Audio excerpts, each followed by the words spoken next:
जय श्री कृष्ण।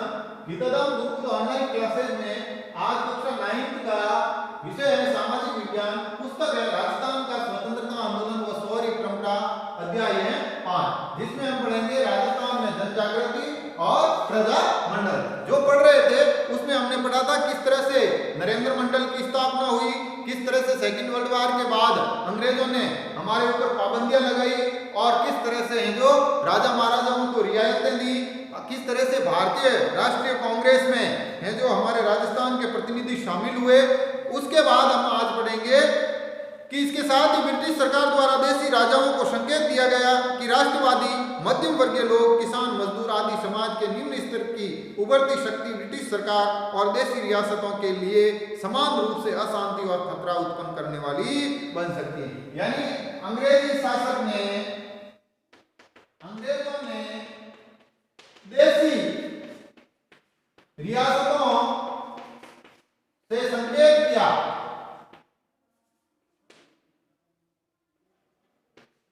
क्या संकेत किया कि ये जो मध्यम वर्ग है, कौन सा है, राष्ट्रवादी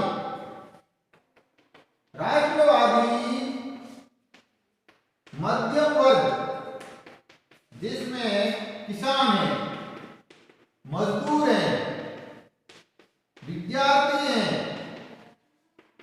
ये खतरा हो सकते हैं। क्या है ये ब्रिटिश सरकार के से खतरा हो सकते हैं।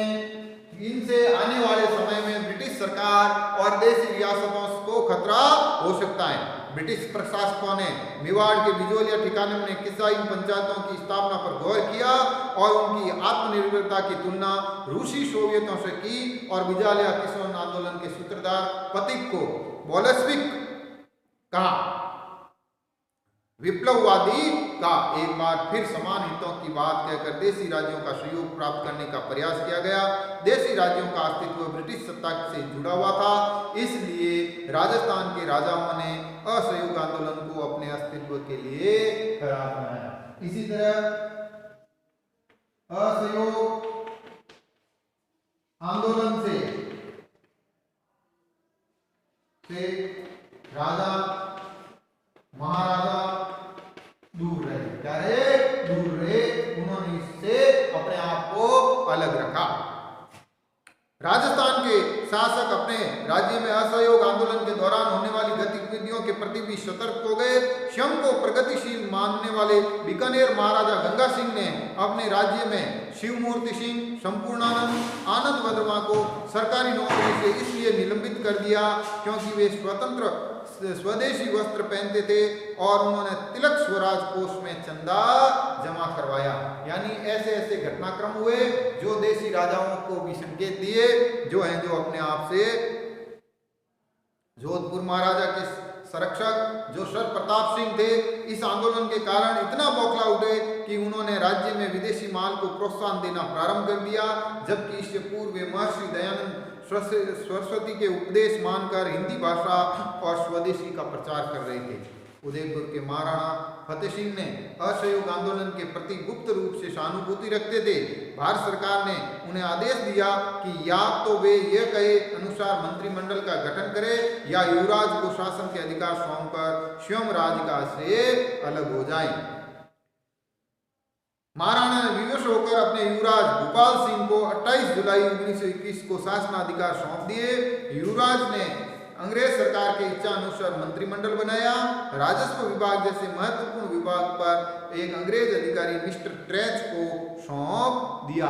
यानी राजा महाराजाओं के शासन में रियासतों के शासन में है जो हस्तक्षेप था अंग्रेजी। कैसा? अंग्रेजी हस्तक्षेप लगातार बढ़ रहा था।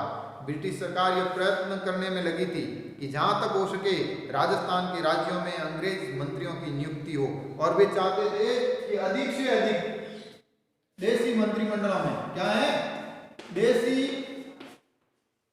रियासतों के मंत्रिमंडल में क्या मंत्रिमंडल में अंग्रेज शामिल हो। क्या हो? अंग्रेज अधिकारी शामिल हो, जैसा महाराणा भूपाल सिंह ने किया था।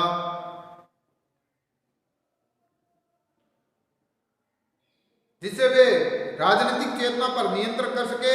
सिरोही, बूंदी, जोधपुर और जयपुर में अंग्रेज व्यक्तियों को मंत्री नियुक्त किया गया।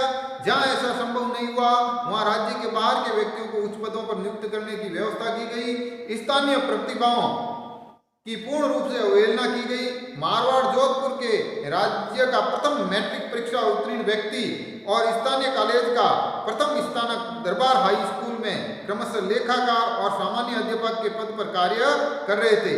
राजस्थान के अनेक राज्यों में राजाओं के प्रशासन और अधिकार छीनकर नवनियुक्त दीवानों और निरकुंश नौकरशाहों को दे दिए। उनका कार्य जनता की राजनीतिक गतिविधियों पर अंकुश रखना था। वे अपने कार्यों के लिए राजा या जनता के स्थान पर दिल्ली की राजनीति के प्रति उत्तरदायित्व थे। और कई जगह पर दीवान व प्रशासक नियुक्त कर दिए। ये जनता व दरबार के प्रति जिम्मेदार नहीं थे, दिल्ली के प्रति थे। किसके थे? दिल्ली के प्रति जिम्मेदार थे। तो इस तरह से 20वीं शताब्दी के तृतीय दशक तक राज्यों में बहुत संख्या में लोग मौजूद थे जिन्होंने राज्य के कार्य करने का अवसर प्राप्त हुआ। उनमें परिणाम स्वरूप उनमें असंतोष फैल गया। इस शिक्षित वर्ग ने प्रचलित व्यवस्थाओं में व्याप्त अनियमितताओं के उजागर कर जनता में जागृति उत्पन्न की। उन्होंने नागरिक अधिकार और उत्तरदायी शासन की स्थापना के लिए संघर्ष किया और जन आंदोलनों को नेतृत्व प्रदान किया। अब राजस्थान में एक नया युग प्राप्त हुआ। अब है जो हम पढ़ेंगे राजस्थान में प्रजामंडलों का स्थापना।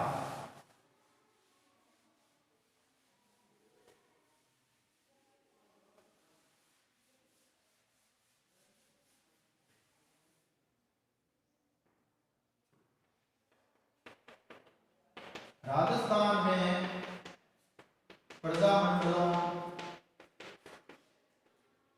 की स्थापना। राजस्थान में प्रजामंडलों की स्थापना। अब प्रजामंडलों की स्थापना के कारण क्या रहे? पहला कारण था नागरिक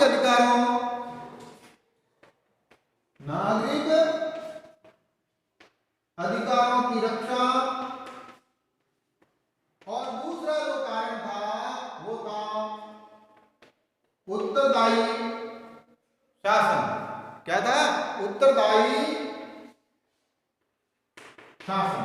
जो शासन है, चाहे अंग्रेज है चाहे राजा महाराजा देसी रियासतों वाले हैं, वो जनता के प्रति जवाबदेह हो। क्या हो? जवाबदेही हो। क्या हो? जवाबदेही हो।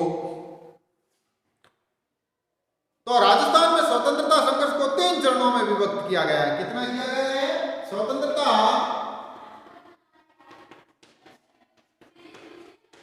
संघर्ष को